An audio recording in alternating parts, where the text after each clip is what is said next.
চলতি সপ্তাহে British prime minister sir Keir Starmer restoring control over immigration system নামে white paper publish হওয়ার পরে ব্রিটেনে যারা ওয়ার্ক পারমিটে রয়েছেন তাদের মাথায় একটি প্রশ্ন বারবার ঘুরে ফিরে আসছে, তারা কি ঘোষিত আইনে 10 ইয়ার্সের সেটেলমেন্ট পাবেন না 5 ইয়ার্সের সেটেলমেন্ট পাবেন। 2 দিন পর বিবিসি এ ব্যাপারে একটি রিপোর্ট পাবলিশ করেছে। তারা ইঙ্গিত দিচ্ছে হয়তো তারাও পড়তে পারেন, তবে বলছে আগামী সপ্তাহগুলিতে এ ব্যাপারে সরকারের অবস্থান পরিষ্কার হবে।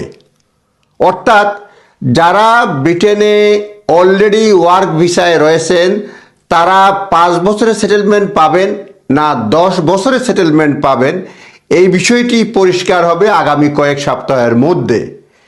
ইতোমধ্যে গত 12ই মে পার্লামেন্টে হোম সেক্রেটারিকে প্রশ্ন করা হয়েছিল যারা ব্রিটেনে ইতিমধ্যে আছে তাদের ব্যাপারে সরকার সেটেলমেন্টের কি আইন হবে বা কি প্রযোজ্য হবে।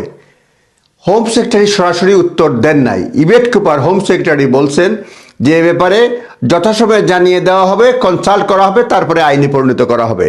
তারপরে আরও দ্বিতীয় একজন কনজারভেটিভ এমপি তিমোথি, তিনি বলছেন যে পরিষ্কার ব্যাখ্যা কি, এবং এখানে প্রশ্ন করা হয়েছে যে যে রিফর্মের যে এজেন্ডা মাইগ্রেন্টদের কমানো, যদি এখানে যারা রয়েছে তাদেরকেই যদি এখানে অ্যাড না করা হয় নতুন আইনে, তাহলে ইমিগ্রেন্টদের সংখ্যা তো বেড়েই যাবে, সেটেল সিটিজেনের সংখ্যা বেড়েই যাবে।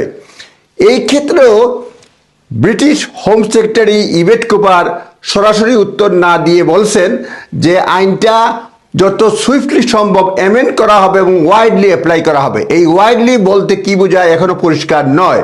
সুতরাং আমাদেরকে অপেক্ষা করতে হবে আগামী কয়েক সপ্তাহ বিবিসির তথ্য অনুযায়ী, তখন বিষয়টি পরিষ্কার হবে।